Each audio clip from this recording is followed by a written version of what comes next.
আসসালামু আলাইকুম, সবাইকে শুভেচ্ছা জানাচ্ছি। মাসুম মাহবুব আন্তর্জাতিক বিশ্বের বেশ কিছু গুরুত্বপূর্ণ খবর নিয়ে আবারও লাইভ সেশনে হাজির হয়েছি।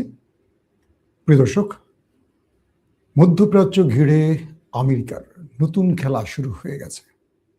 কখনো ট্রাম্প বলছেন তিনি ইরানের জনগণকে রক্ষায় ইরানে আক্রমণ করবেন, আবার কখনো দেখা যাচ্ছে তিনি মধ্যপ্রাচ্যের ঘাঁটি ছেড়ে পালাচ্ছেন।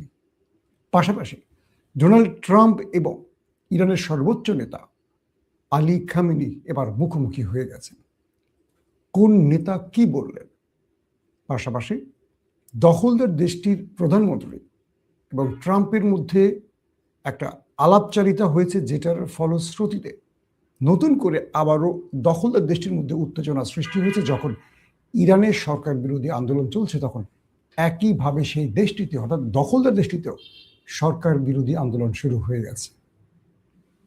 সবশেষ সিরিয়া প্রসঙ্গে অনেকগুলো খবর থাকবে, অর্থাৎ সিরিয়াতে আবারও মুসলমানদের বিজয় হয়ে গেছে বা হতে যাচ্ছে, বা বিজয়ের দ্বার প্রান্তে সিরিয়া। বেশ কিছু খুশির খবর থাকবে লাইভ সেশনটিতে। দর্শক, শুনতে এবং দেখতে পেলে আমাকে একটু কমেন্ট করে জানাবেন। আমি খুব সংক্ষিপ্ত এই সেশনটি শেষ করব, আশা রাখবো আজ রাতে আবারও আপনাদের সামনে হাজির হবার। প্রথম যে প্রসঙ্গে খবরটি দিচ্ছি, যে মধ্যপ্রাচ্যে ইতিমধ্যে আপনারা জেনেছেন যে আরব রাষ্ট্রগুলো ট্রাম্পকে সেই অর্থে বড় কোনো গ্রিন সিগন্যাল দেয়নি। অর্থাৎ আরবের যে রাষ্ট্রগুলো আছে, সৌদি আরব, ওমান, বাহরাইন, কাতার, কুয়েত, ইরাক, এই রাষ্ট্রগুলো তাদের ঘাঁটি ব্যবহার করার অনুমতি দেয়নি আমেরিকাকে। আমেরিকা যদি মধ্যপ্রাচ্যের এই ঘাঁটিগুলো ব্যবহার করতে না পারে, সেক্ষেত্রে ইরানে সহজে আক্রমণ করতে পারবে না। কারণটা হলো, আমেরিকা থেকে ইরানের দূরত্ব অনেক, এবং কোনো যুদ্ধের জন্য এই লং ডিস্টেন্স একটা সফল যুদ্ধের সূচনা হতে পারে না। অর্থাৎ আমেরিকা যদি এখানে আক্রমণ করতে হয়, একটা লম্বা সময় পাড়ি দিয়ে আসতে হবে এখানে, তারপর আক্রমণ করতে হবে। এতে করে ব্যয় যেমন বাড়বে, কষ্ট তেমন বাড়বে। তবে মধ্যপ্রাচ্যের যে ঘাঁটিগুলো আমেরিকা রয়েছে, সেই ঘাঁটিগুলো যদি ব্যবহার করতে পারে আমেরিকা, সেক্ষেত্রে এই যুদ্ধটা আমেরিকার জন্য খুব সহজ হবে। আর ইরান এই বিষয়টি বুঝতে পেরে আমেরিকা বা মধ্যপ্রাচ্যকে একই ভাষায় হুমকি দিয়ে রেখেছে যে যদি ইরানের প্রতিবেশী কোনো দেশ আমেরিকাকে যুদ্ধে সহযোগিতা করে বা তাদের ভূমি ব্যবহারের অনুমতি দেয়, বা সেই ঘাঁটিগুলো আমেরিকা ব্যবহার করে ইরানে আক্রমণ করে, সেক্ষেত্রে ইরান সেই দেশটিকে ধ্বংস করে ফেলবে। অর্থাৎ আরবে সে দেশটিকে ইরান মাটি থেকে মানচিত্র থেকে মুছে ফেলবে। পাশাপাশি শুধু এটি নয়, আরবরা এইটুকু বুঝেছে যে সাম্প্রতিক সময় ইসরায়েল যখন কাতারে আক্রমণ করেছিল হামাসের একটি কার্যালয়কে টার্গেট করে, সেখানে কাতারের বেশ কজন নিরাপত্তারক্ষী মারা গেছে, এবং এটার কঠোর প্রতিবাদ করেছিল কাতার। সেই সময়টিতে আরবরা বুঝতে পেরেছে যে এই পশ্চিমারা তাদের খেয়াল খুশি মতো আরবদের ব্যবহার করছে, এবং যে কোনো সময় যে কাউকে তারা খেয়ে ফেলতে পারে। তাহলে তাদের মধ্যে একটা ঐক্যবদ্ধ একটা ইউনিটি প্রচেষ্টা বা একটা শক্তি থাকা দরকার। এই মুহূর্তে আরবের জন্য ইরান থ্রেট নয়, তাদের জন্য থ্রেট ওই নেতানিয়াহুর দেশটি। এটি মোটামুটি আরবরা বুঝতে পেরেছে। তাই আরবরা ইরানের বিরুদ্ধে আক্রমণে কোনো গ্রিন সিগন্যাল পশ্চিমাকে দিতে পারছে না। কালকে সবচেয়ে বড় খবরটি ছিল, ইরানের সর্বোচ্চ নেতা আলী খামেনি প্রকাশ্যে এসেছেন। বলা হচ্ছে এই ব্যক্তিকে মারার জন্য দুটো দেশ মরিয়া হয়ে কাজ করছে। 12 দিনের যুদ্ধে এই ব্যক্তিকে সর্বোচ্চ নিরাপদ স্থানে রাখা হয়, এবং দখলদারদের ইন্টেলিজেন্স, মোসাদ, তারা কোনোভাবে তথ্য পায়নি, কোনো সিআইও তথ্য পায়নি। বলা হচ্ছে আলী খামেনিকে হত্যার জন্য সব রকম চেষ্টা করা হয়, এবং 12 দিনের যুদ্ধ শেষে তিনি প্রকাশ্যে আবার বেরিয়ে আসেন। সেই সময়টা এমনও খবর চাউর করা হয় সেই সব গণমাধ্যম থেকে যে তাকে মেরে ফেলা হয়েছে, কিন্তু আল্লাহর রহমতে তিনি বেঁচে ফিরেছেন। তো আবারও তাকে হত্যা করে ইরানের রেজিম চেঞ্জের পরিকল্পনা করছিল আমেরিকা এবং ইসরায়েল। এবার তিনি নিজে আবারও প্রকাশ্যে হাজির হয়েছেন। যখন সরকার বিরোধী আন্দোলন হয়েছে বা সে আন্দোলনকে দমন করে ইরানের সরকার সফল হয়েছে, তিনি আবারও প্রকাশ্যে আসলেন। তিনি প্রকাশ্যে এসে সরাসরি আমেরিকাকে দায়ী করে বললেন, ইরানের ভেতরে যে ধ্বংসটা হয়েছে তার মূল মাস্টার মাইন্ড ছিল আমেরিকা। তিনি বলছেন যে ইরানের রেজিম চেঞ্জ ঘটাতে গিয়ে এই দেশটা ইরানের ভেতরে হাজার হাজার মানুষ মেরেছে। অর্থাৎ আলী খামেনি প্রকাশ্যে এই বক্তব্যটি দিয়ে প্রমাণ করলেন যে সরকার বিরোধী আন্দোলনে দুপক্ষের যে লড়াইটা হয়েছে তাতে করে হাজার হাজার মানুষ মারা গেছে। ঠিক এই ইস্যুটিকে ওয়ার্ল্ড স্ট্রিট জার্নাল বলেছে 17,000 ইরানি মারা গেছে এই যুদ্ধে। এটা হলো মার্কিন একটি গণমাধ্যম। তবে এই গণমাধ্যমটি সর্বোপরি ইরানের বিরুদ্ধে থাকে। তারা আঙুলের কলা গাছ দেখানোর চেষ্টা করে। হয়তো সংখ্যাটা এত বেশি না, তবে ওয়ার্ল্ড স্ট্রিট জার্নাল বলছে যে 17,000 মারা গেছে এবং 3 থেকে 4 লক্ষ ইনজুর্ড হয়েছে, আহত হয়েছে। তবে আরো কিছু গণমাধ্যম বলছে যে এই ইরানের বিক্ষোভে 3,000-এর মতো মানুষ মারা গেছে, পাশাপাশি এরকম সংখ্যক আহত হয়েছে। তো এই পরিস্থিতিতে ইরানের আলী খামেনি সর্বোচ্চ নেতার যে বক্তব্যটি, সেখানে তিনি যে বললেন হাজার হাজার মানুষ, মোটামুটি এই 3,000-কে তিনি সমর্থন করছেন তার বক্তব্যে, এমনটি বলা হচ্ছে। প্রশ্ন হলো এত মানুষ মারা গেল কি করে? এত মানুষ মারা যাবার পেছনে প্রধান যে কারণটি সেটি হলো এই জনগণের মধ্যে আন্তর্জাতিক গোয়েন্দা সংস্থাগুলো, মোসাদ, সিআইএ বা এরকম ইরান বিরোধী যেই রাষ্ট্রগুলো, তাদের গোয়েন্দারা সশস্ত্র বাহিনী ঢুকিয়ে দেয় এবং তারা নিরাপত্তা বাহিনীকে টার্গেট করে আঘাত করে। অনেক নিরাপত্তা বাহিনীর সদস্য শাহাদাত বরণ করেছে ইরানে। তখন নিরাপত্তা বাহিনীও বাধ্য হয়ে তাদের উপর আগ্নেয়াস্ত্র ব্যবহার করে, আর এতে করে প্রচুর সংখ্যক নিরীহ মানুষ প্রাণ হারিয়েছে। শুধু নিরীহ বলবো না, এর মধ্যে অধিকাংশই সশস্ত্র সদস্যরা বা সশস্ত্র সন্ত্রাসীরা ছিল।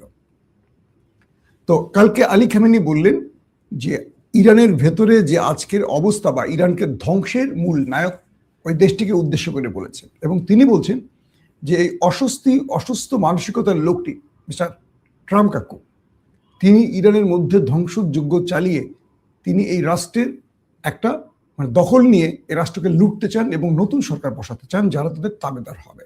অর্থাৎ সবকিছুর জন্য তিনি ওই দেশটাকে এবং আরেকটি দেশ আছে দখলদার নেতানিয়াহুর দেশ, তাদেরকে উদ্দেশ্য করে এই বক্তব্যগুলো দিয়েছে। আবার ডোনাল্ড ট্রাম্প তিনি পরপর দুদিনে দুটো বক্তব্য পরিবর্তন করেছেন। একদিন তিনি বললেন যেহেতু ইরান 8,000 ফাঁসির আসামিকে ফাঁসি থেকে মওকুফ করেছে, অর্থাৎ যারা রাষ্ট্রবিরোধী আন্দোলন করেছে 8,000-এর মতো ব্যক্তিকে ফাঁসির নির্দেশ হয়েছে, ইরান সরকার তাদেরকে ক্ষমা করেছে আমেরিকার অনুরোধে, আর তাই আমেরিকা ইরানের আক্রমণ করবে না। কিন্তু একদিন পরেই ট্রাম্প কাকু বলছেন যে ইরানকে অর্থনৈতিকভাবে দাঁড় করাতে হলে 40 বছরের এই শাসনের অবসান ঘটাতে হবে, অর্থাৎ খামেনি সরকারের অবসান ঘটাতে হবে। তার মানে মিস্টার ট্রাম্প এখনো চেষ্টায় আছেন খামেনিকে ক্ষমতা থেকে সরাবার, হয় রেজিম চেঞ্জ অথবা হত্যার মাধ্যমে। ইতিমধ্যে ট্রাম্প মধ্যপ্রাচ্যের বেশ কিছু ঘাঁটি থেকে তার বাহিনীকে সরিয়েছে। এই খবরটি আমি গতকালকেও দিয়েছি। আজকের খবর হলো ইরাক থেকে আমেরিকান সোলজারদের সরিয়ে নেওয়া হয়েছে। ইরানের ভেতর থেকে আমেরিকান সোলজার তাদের যে তাদের যুদ্ধের যে অস্ত্র রয়েছে ঘাঁটির ভেতর থেকে, সেগুলো সরিয়ে নেওয়া হয়েছে। তার মানে ডোনাল্ড ট্রাম্প ইরানে আক্রমণের প্রস্তুতি নিচ্ছেন, কারণ তিনি ইরাক বা আরবের কয়েকটি রাষ্ট্র থেকে তার ঘাঁটি সরিয়ে নেওয়ার প্রধান কারণ হলো যাতে ইরান আক্রান্ত হলে পাল্টা সেই ঘাঁটিগুলোতে আক্রমণ করতে না পারে। হতে পারে একটা, অথবা হতে পারে শীঘ্রই ইরানের উপর আমেরিকা ইসরায়েল বড় আক্রমণ চালাবে, আর সেই আক্রমণের টার্গেট ইরাক হতে পারে, তাই সেখান থেকে আগে সরে যাওয়া। ইতিমধ্যে ট্রাম্প এবং নেতানিয়াহুর মধ্যে আলাপচারিতায় কিছু বিষয় গণমাধ্যমে এসছে এরকম যে নেতানিয়াহু ইরানের উপর একটি বড় আক্রমণ চাইছে আমেরিকার পক্ষ থেকে, কোনো মামুলি স্ট্রাইক নয়। অর্থাৎ ইরানের ভেতরে যেন একটা বড়সড় আক্রমণ আমেরিকা করে, আর আমেরিকা ইসরায়েলকে বলছে, নেতানিয়াহুকে বলছে যে তুমি আগে তোমার দেশের নিরাপত্তাকে কনফার্ম করো, কারণ ইরান আক্রান্ত হলে ইরান বেছে নেবে তোমার উপর আগে টার্গেটটা, এবং পূর্বের 12 দিনের যুদ্ধে ইরান তোমার দেশকে যে পরিমাণ ক্ষতিগ্রস্ত করেছে, তাই তোমাকে অগ্রিম সতর্ক অবস্থানে যেতে হবে। ইরানের মিসাইলগুলোর মূল টার্গেট হবে তোমার দেশটা। অর্থাৎ ট্রাম্প বলছেন নেতানিয়াহুকে যে তুমি আগে তোমার নিরাপত্তা কনফার্ম করো, কারণ ইরান আক্রান্ত হলে তোমার দেশটিকে টার্গেট করবে। তো নেতানিয়াহু ট্রাম্পের মধ্যে এখন এই বিষয়টি চূড়ান্ত হচ্ছে, কখন আক্রমণ করবেন, আক্রমণের প্রাক পরিকল্পনাগুলো কি হবে। তার মানে ট্রাম্প ইরানে আক্রমণ থেকে এখনো সরে আসছেন বলে মনে হচ্ছে না। যে কোনো সময় আক্রমণ তিনি করতেও পারেন। এটি গেল একটি পরিস্থিতি। পাশাপাশি ইলন মাস্ক একটা চমৎকার কথা বলছেন ট্রাম্পের এই এক একদিন এক এক বক্তব্যের জন্য। তিনি বলছেন যে পৃথিবীতে রাষ্ট্রীয় ক্ষমতা যারা বসে আছেন বা যারা রাজনীতি করছেন তারা একটা খেলার পুতুল, মূল খেলোয়াড়রা হলেন পর্দার আড়ালে, অর্থাৎ ইস্টাবলিশমেন্ট। আমেরিকা তার পেছনে থাকা যে ইস্টাবলিশমেন্ট আছে, ডিপ স্টেট আছে, তারা যেভাবে খেলছেন সেভাবেই খেলা চলছে।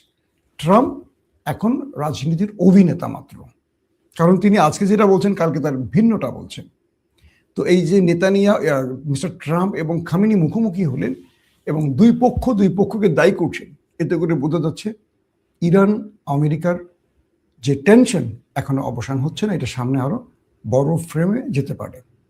ইতিমধ্যে যে আরেকটি খবর পাওয়া গেছে সেটি হলো সিরিয়াতে আহমেদ সারার আল জোলানি তার বাহিনী একটা গুরুত্বপূর্ণ জায়গা, ফোরাত, পশ্চিম তীরের যে ফোরাত নদীর তার পশ্চিম পাশ, সেটি দখলে নিয়েছে। আপনারা জানেন যে সিরিয়ার সব ভূখণ্ড এখনো সিরিয়ার যে নতুন সরকার তারা দখলে নিতে পারেনি, বিভিন্ন জায়গায় এখনো বিদ্রোহী গ্রুপরা আছে। এখন সিরিয়াতে আবারও আক্রমণ শুরু হয়ে গেছে, অর্থাৎ যে অঞ্চলগুলো আহমেদ সারার সরকারের দখলে ছিল না সেই জায়গাগুলোতে আবারও তুরস্কের সহযোগিতায় অভিযান শুরু হয়েছে। এর মধ্যে ফোরাত নদীর একটা অঞ্চল, একটা মানে পশ্চিম পাশটা সিরিয়া সরকার দখলে নিয়েছে এবং এখান থেকে রাকা সহ আরো কয়েকটি শহরে এখন অভিযান চলছে। যখন এই লাইভটি আমি করছি, সিরিয়াতে পাল্টা আক্রমণ চলছে। ইতিমধ্যে আমেরিকা তুরস্ক এবং সিরিয়া সরকারের কাছে অনুরোধ করছে অভিযান বন্ধের জন্য, কারণ এখানে আমেরিকা ইসরায়েলের অনেক বড় স্বার্থ আছে। এই অঞ্চলগুলোতে সিরিয়ার বড় বড় তেল কূপগুলো রয়েছে যেখান থেকে তেল চুরি করছে এই পশ্চিমা দুনিয়া। কিন্তু তুরস্ক এবং সিরিয়া মিলে এখানে এখনো আক্রমণ অব্যাহত রেখেছে। বলা হচ্ছে প্রতিদিনই নতুন নতুন অঞ্চল সিরিয়ার সরকার আবারও দখলে নিচ্ছে, আর সেখান থেকে পালাতে শুরু করেছে সেই দখলদার বাহিনীগুলো। দর্শক, সিরিয়ার এই খবরগুলো যখন আরব গণমাধ্যমে দেখছি, তখন দেখছি যে মানুষ সেখানে আনন্দ উৎসব করছে, তাকবীর ধ্বনি তুলছে, কারণ এই ভূমিগুলো দখল করে এখানকার সম্পদগুলো ওরা লুটে নিত।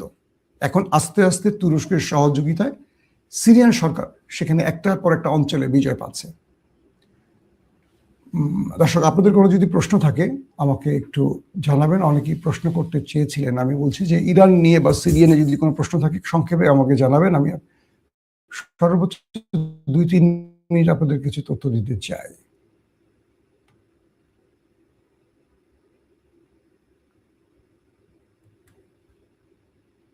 দর্শক, লাস্ট যে খবরটি দিয়ে শেষ করতে চাই সেটি হলো ইরানের ভেতরে এখন ইন্টেলিজেন্স খুবই স্ট্রংলি কাজ করছে।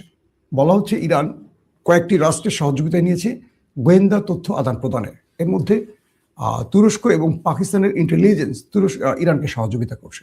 পাশাপাশি ইরানের নিকট যে রাষ্ট্রগুলো সেখানে দখলদাররা তাদের গোয়েন্দা বাহিনীকে ব্যবহার করে ইরানের মধ্যে আরেকটা বড় বিক্ষোভ সৃষ্টির চেষ্টা করছে এবং রেজিম চেঞ্জের মূল খেলাটি আবারও শুরু করতে চায়। আর ইরান এই মুহূর্তে, যারা বলছেন যে ইরান এই মুহূর্তে তারা চেষ্টা করছে যে কোনোভাবে নতুন করে যেন আর কোনো বিক্ষোভ দানা না বাঁধে, কারণ প্রায় কয়েক হাজার মানুষের বিরুদ্ধে মামলা হয়েছে, তাদেরকে অভিযানের মাধ্যমে ধরার চেষ্টা করছে। প্রতি মুহূর্তে ইরানের ইন্টেলিজেন্স এবং ইরানের নিরাপত্তা বাহিনীগুলো ওই দখলদারদের যে এজেন্সি বা এজেন্টরা রয়েছে ইরানের মধ্যে তাদের ধরপাকড় করছে, তাদের ধরছে এবং অনেককে ইতিমধ্যে ধরে ফেলেছে। যে কারণে তারা যে পরিকল্পনা নিয়ে মাঠে নেমেছে সেগুলো সফলভাবে বাস্তবায়ন করতে পারছে না। মানে এক বাক্যে যদি আমরা বলি, ইরানে সফল হতে পারছে না, কারণ মোসাদের বিশাল বিশাল গ্রুপগুলোকে ইরান ধরে ফেলেছে